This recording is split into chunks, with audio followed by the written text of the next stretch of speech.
Hello students, welcome back. Welcome to the part 17 of chapter 2 structure of atom. तो पिछले part के अंदर हमने क्या था, एनर्जीज ऑफ ऑर्बिटल्स, जिसके अंदर हमने बताया था कि जो ऑर्बिटल की एनर्जी होती है वो डिफरेंट होती है और वो किन किन फैक्टर्स के ऊपर डिपेंड करती है। वो एटम की नेचर के ऊपर भी डिपेंड करती है कि जो एटम है वो सिंगल इलेक्ट्रॉन है या मल्टी इलेक्ट्रॉन है। ठीक है, ये सारी चीज़ें हमने डिस्कस की थी। अब हम बात करते हैं filling of atom with the electron. How can we fill the electron in the atoms orbitals of the atoms, कि जो ऑर्बिटल्स हैं उसके अंदर जो इलेक्ट्रॉन्स है वो किस तरीके से किस बेस पर हम फिल कर सकते हैं। ठीक है, अभी आपके पास क्या आ चुका है, अभी आपके पास जो ऑर्बिटल्स होते हैं उनकी शेप आ चुकी है, उनके ऑर्बिटल्स किसी भी सब सेल के अंदर कितने ऑर्बिटल्स होते हैं ये आपको पता है, ऑर्बिटल की एनर्जीज आपको पता है। तो उसी फैक्टर को यूज़ करके अब हम कुछ रूल्स पढ़ेंगे, जो रूल्स आपको ये बताते हैं कि किसी भी एटम के ऑर्बिटल्स के अंदर जो इलेक्ट्रॉन है वो किस तरीके से फिल किए जाते हैं। तो इसमें सबसे पहले आता है अफबाउ प्रिंसिपल। अफबाउ प्रिंसिपल क्या होता है भाई? अफबाउ प्रिंसिपल, दूसरा पोलिस एक्सक्लूजन प्रिंसिपल, तीसरा होन्स मल्टीप्लिसिटी प्रिंसिपल। ठीक है, ये 3 रूल्स हैं जिनको हम यूज़ करते हैं ऑर्बिटल्स को फिल करने के लिए, कि इलेक्ट्रॉन जो है वो ऑर्बिटल के अंदर हम किस तरीके से फिल कर सकते हैं। तो सबसे पहले हम बात करते हैं अफबाउ प्रिंसिपल की। तो क्या होता है अफबाउ प्रिंसिपल? तो अफबाउ प्रिंसिपल ये कहता है, दिस प्रिंसिपल स्टेट्स दैट कि जो in ground state of an atom the orbitals are filled with increasing order of their energy। ठीक है, और एनर्जी के बारे में आप लास्ट जो हमारी वीडियो थी उसके बारे में पढ़ चुके हैं कि जो एटॉमिक ऑर्बिटल्स की एनर्जी होती है वो 2 चीज़ों के ऊपर डिपेंड करती है, N वैल्यू। ठीक है, तो आपके पास एक आता है N+L रूल। ठीक है, अगर अफबाउ प्रिंसिपल को हम देखें तो अगर हम ऑर्बिटल्स को इस तरीके से अरेंज कर लें,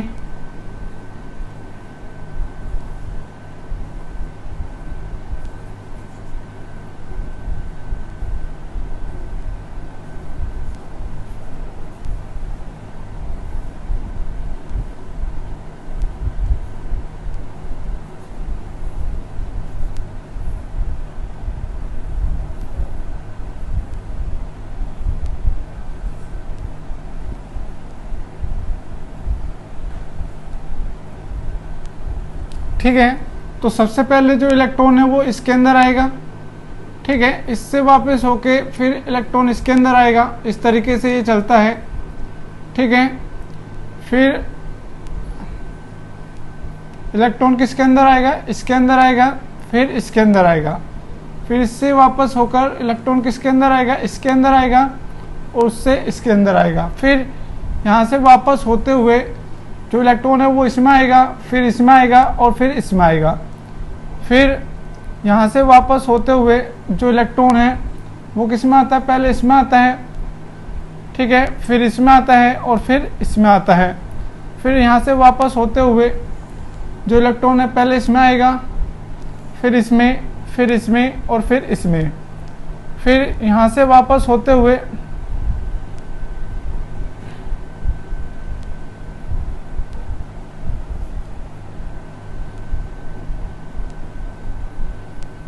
ठीक है, इस तरीके से इलेक्ट्रॉन क्या होते हैं? फिल होते हैं। इसको आप 7s तक ही रहने दीजिए। ठीक है, आए समझ में? तो क्या होता है भाई ये आप देख सकते हैं यहाँ पर। अगर इंक्रीजिंग ऑर्डर इसको देखते हुए लिखते हैं तो 1s greater than 2s less than 2s, 2s less than 2p less than 3s less than 3p less than, इसके पहले कौन सा आ गया, 4s आ गया, 3d, 3d के बाद 4p, 4p के बाद 5s, ठीक है।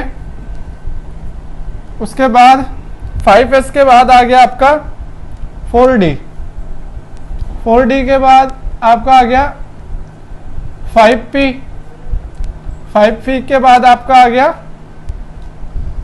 6s, ठीक है। 6s के बाद आपका आता है 4s, 4s के बाद आपका आता है 5d, ठीक है। आ रहा है समझ में? 5d से पहले 4s आ गया, ठीक है। 4 और 5d के बाद आपका आ जाता है कौन सा, 5d के बाद आपका आता है 6p and then 7s। Sorry, ये इधर से जाना था, यहाँ पर कुछ गलती हुई है, क्योंकि 5d के बाद 6s आता है, उसके बाद ये आता है, ठीक है।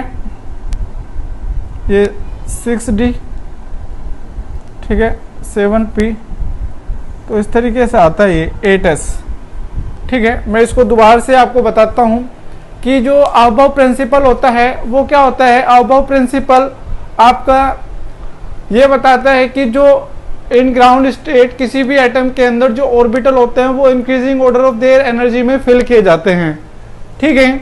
इसको मैं अच्छे से ड्रॉ करता हूँ। यहाँ पर ये थोड़ा कंजस्टेड हो गया, ठीक है, खिचपिच हो गई, आप ऐसे बोल सकते हैं इसको। तो क्या होता है भाई, इसमें जो एटॉमिक ऑर्बिटल्स होते हैं वो increasing order of their energy में फिल किए जाते हैं, ठीक है। आइए देखते हैं इसको हम कैसे कर सकते हैं, ठीक है। यहाँ पर आप देख सकते हो, मैंने बताया है कि एक 1s होता है, 2s, इसको थोड़ा दूर बनाते हैं, 2s, 2p, 3s, 3p, 3d, ठीक है, 4s, 4p, 4d, 4f, 5s, 5p, 5d and 5f, 6s, 6p, 6d, 7s, 7p, 8s, ठीक है।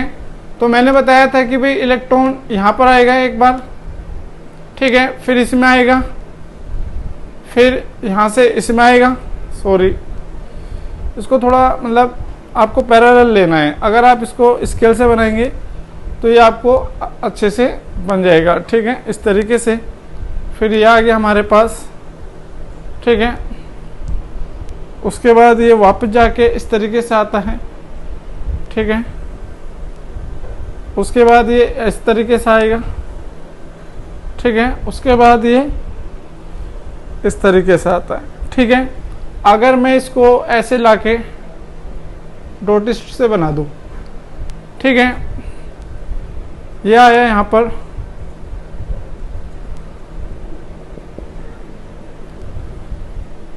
ये यहाँ पर फिल किया गया, ठीक है। उसके बाद ये फिर डॉटेड गया, फिर इधर से घूम कर आया, ठीक है। इस तरीके से इसको हम क्या कर सकते हैं, ड्रॉ कर सकते हैं।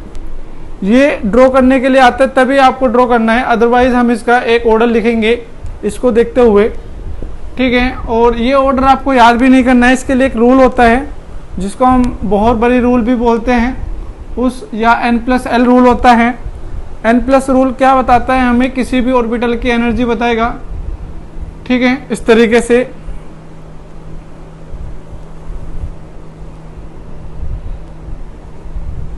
ठीक है, आ रहा है आपको समझ में? यहाँ पर क्या होता है, जो एटॉमिक ऑर्बिटल्स होते हैं वो इंक्रीजिंग ऑर्डर में लिखे जाते हैं, तो 1s is less than 2s, less than 2p, less than 3s, less than 3p, less than 4s, less than 3d, less than 4p। Okay, 4p तक आ गए हम, 3d के बाद 4p, उसके बाद 5s, 5s के बाद 5s के बाद कौन सा भरा जाता है? 4d, 4d,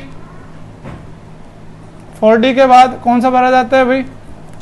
4d से देखो आप सीधे आ रहे हैं 5p, ठीक है। 5p के बाद आपका कौन सा फिल किया जाता है इधर? 5p के बाद आपका आता है 6s, ठीक है, दैट इज 6s। 6s के बाद आपका कौन सा आता है भाई?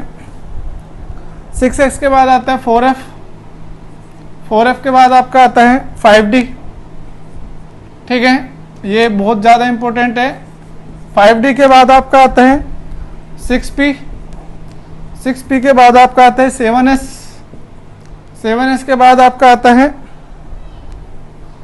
5f, 5f के बाद आपका आता है 5f के बाद ये 6d, 6d,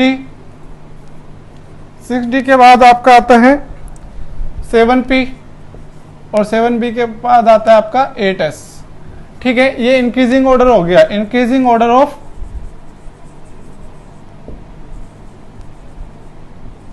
एनर्जी, ठीक है, इंक्रीजिंग ऑर्डर ऑफ एनर्जी हो गया। लेकिन इंक्रीजिंग ऑर्डर ऑफ जो ऑर्बिटल होता है वो n+l रूल फॉलो करता है। n+l रूल क्या कहता है कि for the orbital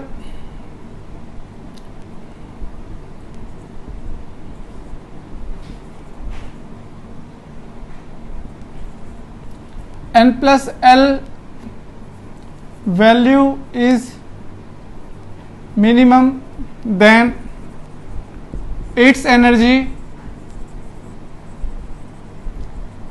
will also be minimum, ठीक है। जैसे आप सपोज करो आपको दे दिया randomly 3p, 4s and 3d, ठीक है।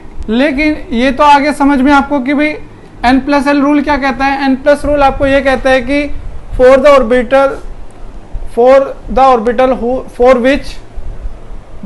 For which n+l value is minimum, it's energy will be minimum. But इसमें एक एक्सेप्शन आता है, if n+l value is same for 2 और 3 ऑर्बिटल्स, अगर 2 या 2 से ज्यादा ऑर्बिटल्स के लिए सेम है, then the orbital with minimum value of n will have lower energy, ठीक है। आया समझ में कि अगर n+l की वैल्यू 2 या 2 से ज्यादा ऑर्बिटल के लिए क्या हो जाती है?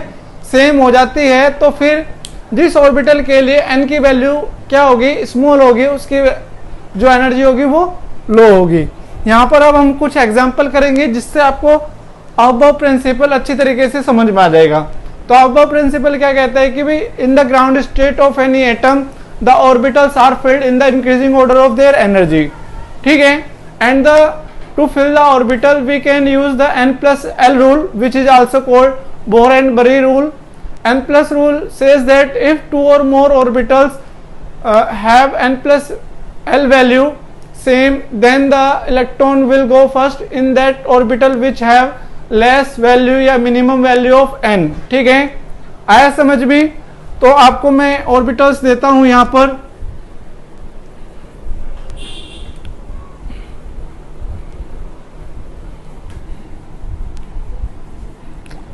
इन ऑर्बिटल्स की आपको एनर्जी बतानी है, and you will see that you are able to solve if you have got this completely. Okay, let's see. You have got 4f, 5d, 6s, 3d, 4s।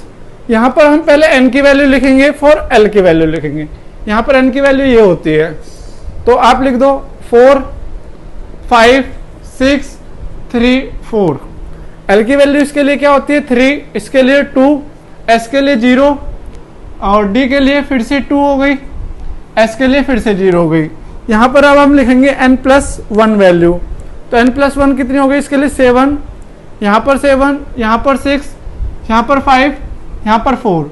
तो जिसके लिए 4 है सबसे कम है तो इसकी एनर्जी होगी 4s। इससे बड़ा कौन हो गया 5 3d, उससे आगे 6s।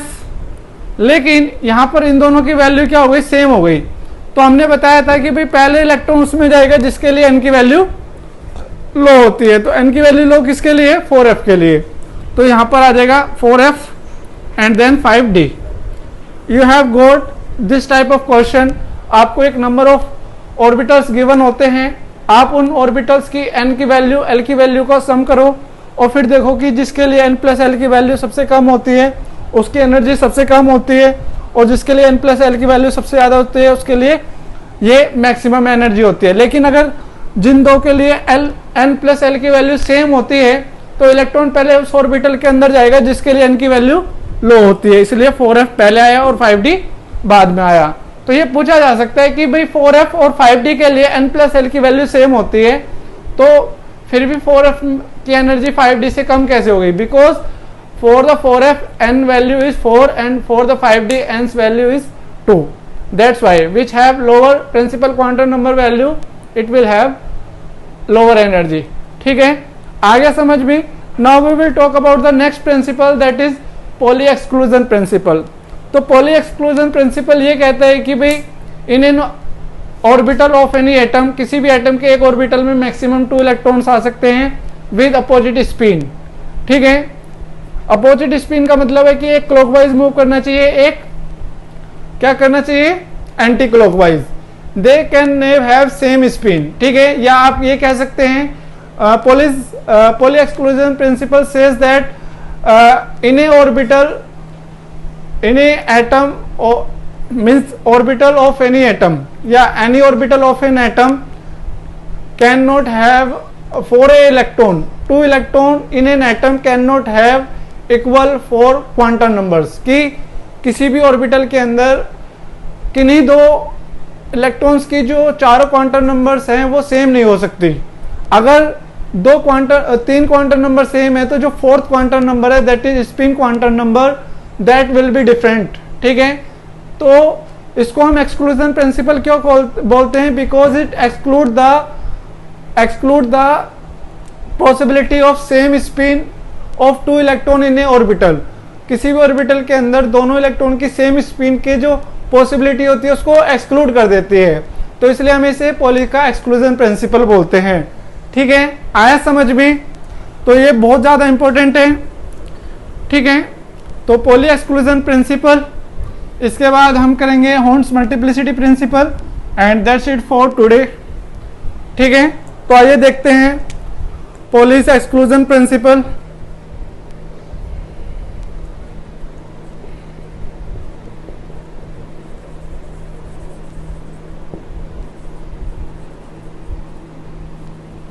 पॉली एक्सक्लूजन प्रिंसिपल क्या कहता है, ये दैट कि 2 maximum 2 electrons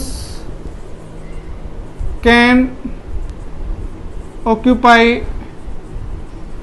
in an orbital. ठीक है, किसी भी ऑर्बिटल में मैक्सिमम 2 इलेक्ट्रॉन्स आ सकते हैं, एक तो ये हो गया, और आप कह सकते हैं 2 electrons of any atom can not have same all the 4 quantum numbers. ठीक है, क्वांटम नंबर्स। ठीक है, and orbital with opposite spin. ठीक है, स्पिन जो होती है वो अपोजिट होंगी, तो इसमें आपके दो रूल्स आ गए कि दो स्टेटमेंट आप लिख सकते हैं पॉली एक्सक्लूजन में कि maximum 2 electrons can occupy in an orbital with opposite spin और 2 electrons of any atom can not have same all the 4 quantum numbers, या all 4 quantum numbers of any 2 electrons can not be same for any atom. किसी भी atom के लिए 2 electron की या किसी भी ऑर्बिटल के अंदर जो इलेक्ट्रॉन होते हैं दोनों इलेक्ट्रॉन की चारों क्वांटम नंबर सेम नहीं हो सकती। अगर वहां पर 3 क्वांटम नंबर सेम है तो जो 4th क्वांटम नंबर होती है वो हमेशा डिफरेंट मिलेगी। अगर हम बात करते हैं 4s2 की, तो 4s2 में आपके 2 इलेक्ट्रॉन हैं, ठीक है, इस तरीके से, that is first electron, that is second electron, ठीक है। तो 4 फर्स्ट इलेक्ट्रॉन और सेकंड इलेक्ट्रॉन के लिए हम देखते हैं, तो पहले देखते हैं हम n की वैल्यू, ये भी 4, ये भी 4, l की वैल्यू, ये भी 0, ये भी 0, ml की वैल्यू क्या हो गई 0, यहाँ पर भी 0, लेकिन जो ms की वैल्यू होती है यहाँ पर +½ होती है और यहाँ पर -½ होती है। +½ होती है क्लॉकवाइज के लिए, -½ होती है एंटी क्लॉकवाइज के लिए।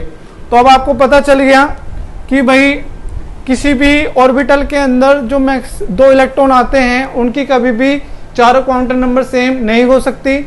अगर 3 क्वांटम नंबर सेम है तो जो 4th क्वांटम नंबर होती है वो हमेशा डिफरेंट रहेगी, ठीक है। That is polish exclusion principal, it exclude the possibility of all possibility of similar, मतलब जो चारों क्वांटम नंबर है उनकी जो सेम होने की पॉसिबिलिटी होती है किन्हीं 2 इलेक्ट्रॉन के लिए, उसको क्या कर देती है, एक्सक्लूड कर देती है, ठीक है। It exclude the possibility of same of all quantum number for 2 electrons in an atom। किसी भी एटम के अंदर जो चारों किन्हीं 2 इलेक्ट्रॉन के लिए जो चारों क्वांटम नंबर है उसके सेम होने की जो पॉसिबिलिटी होती है उसको एक्सक्लूड कर देती है। That's why we say that Pauli's exclusion principle, ठीक है। तो ये आपको समझ में आ गया कि किन्हीं भी 2 ऑर्बिटल्स की, या आप कोई भी ऑर्बिटल ले सकते हैं, 3d 5 ले सकते हैं। इसमें अगर आपसे बोल दिया कि भाई फर्स्ट और 5, ठीक है, फर्स्ट और 5th, ये हो गया आपका फर्स्ट और ये हो गया आपका 5th, ठीक है। 5th और फर्स्ट के लिए आपको क्या बतानी है, ml की वैल्यू बतानी है। तो ml की वैल्यू पहले हमें बतानी है भाई, n की वैल्यू क्या हो गई 3, l की वैल्यू क्या हो गई 2, ml की वैल्यू क्या हो गई -2, यहाँ से -2 -1 0 +1 +2 इस तरीके से होती है। तो फर्स्ट इलेक्ट्रॉन किस में, -2 वाले में, और ये तो हो गया फर्स्ट इलेक्ट्रॉन। अब हम बात करेंगे 5th इलेक्ट्रॉन की। 5th इलेक्ट्रॉन में n की वैल्यू 3, l की वैल्यू 2, ml की वैल्यू यहाँ पर इसकी वैल्यू भी क्या हो गई +2 हो गई, और ms की वैल्यू क्या हो जाएगी +1, सॉरी +½ और +½ इनकी वैल्यू सेम है तो यहाँ पर इनकी वैल्यू चेंज हो गई। तो कहीं ना कहीं आपको डिफरेंट एक at least 1 quantum number will be different for any 2 electrons in an atom, ठीक है। That is Polish exclusion principle, ठीक है। Now we will talk about the Horn's multiplicity principle। तो Horn's multiplicity principle ये क्या कहता है कि भाई किसी भी in the ground state of any atom in the subcell in the orbitals of any subcell, किसी भी सबसेल के ऑर्बिटल्स के अंदर there will be no pairing of electron until each orbital of that subshell gets 1 electron. आया समझ में कि होन्स multiplicity principal ये कहता है कि किसी भी सबसेल के ऑर्बिटल्स के अंदर इलेक्ट्रॉन की पेयरिंग तब तक नहीं हो सकती जब तक उस सबसेल के हर एक ऑर्बिटल में एक इलेक्ट्रॉन नहीं आ जाए, ठीक है। आ रहा है समझ में? अभी समझाते हैं, ये अच्छे से आ जाएगा। जैसे अभी हमने 2 प्रिंसिपल्स किए हैं, एक हमने क्या है अफबाउ प्रिंसिपल, दूसरा क्या हमने Pauli's exclusion principle. Now we are on the Hund's multiplicity principles, ठीक है। तो आइए देखते हैं इसमें क्या हो सकता है। Horn's multiplicity principle, it is very simple, you will get. Okay, let's see. Horn's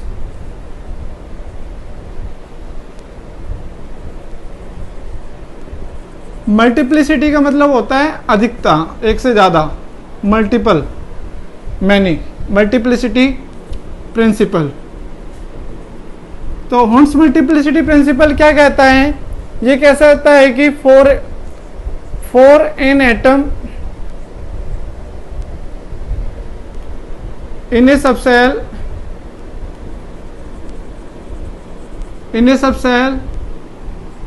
there is no pairing of electron in orbitals until all the orbitals of that subcell get 1 electron. ठीक है, जब तक हर एक orbitals में each orbital of that subcell until all of the orbitals of that subcell get 1 electron, जब तक उस subshell के हर एक ऑर्बिटल के अंदर एक इलेक्ट्रॉन ना आ जाए तब तक ऑर्बिटल्स के अंदर इलेक्ट्रॉन की पेयरिंग नहीं हो सकती। No pairing of electron in the orbitals until all the orbital of that subcell gets 1 electron each। ठीक है,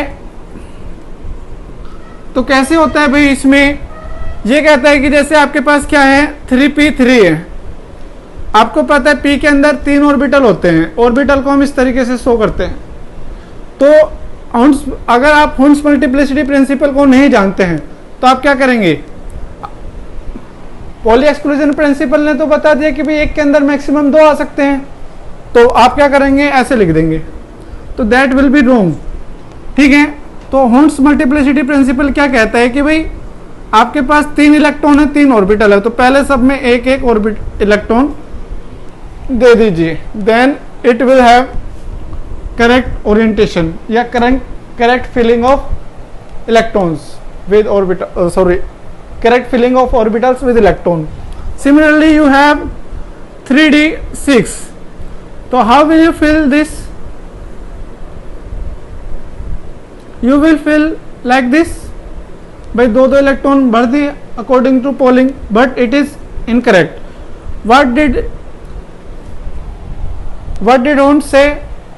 Horn's multiplicity principle says that कि भाई सबसे पहले तो आप एक एक इलेक्ट्रॉन दे दो इसमें ऑर्बिटल्स के अंदर, तो हमने पहले एक एक इलेक्ट्रॉन्स दे दिया। अब यहाँ पर कितने हो गए? 1 2 3 4 5 हो गए। यहाँ पर कितने? 6, एक बचता है। फिर से हम यहाँ पर पेयरिंग स्टार्ट कर। ठीक है, दैट्स हॉर्न्स मल्टीप्लिसिटी प्रिंसिपल। ठीक है, ये हमारा करेक्ट हो गया और ये इनकरेक्ट हो गया। आया समझ में? तो इस तरीके से आप इन तीनों प्रिंसिपल्स को यूज करके ऑर्बिटल्स की फिलिंग कर सकते हैं इलेक्ट्रॉन्स के साथ। In the next video we will talk about the electronic configuration and the core electron, valence electron, stability of half filled and fully filled orbitals। ठीक है, तो आज के लिए सिर्फ इतना ही। इस वीडियो को लाइक कीजिए, शेयर कीजिए, और अगर आपने हमारा चैनल सब्सक्राइब नहीं किया है तो चैनल सब्सक्राइब कीजिए ताकि आपको इसी तरीके से वीडियो मिलती रहे। तब तक के लिए अपने घर पर रहिए, सेफ रहिए। Thank you.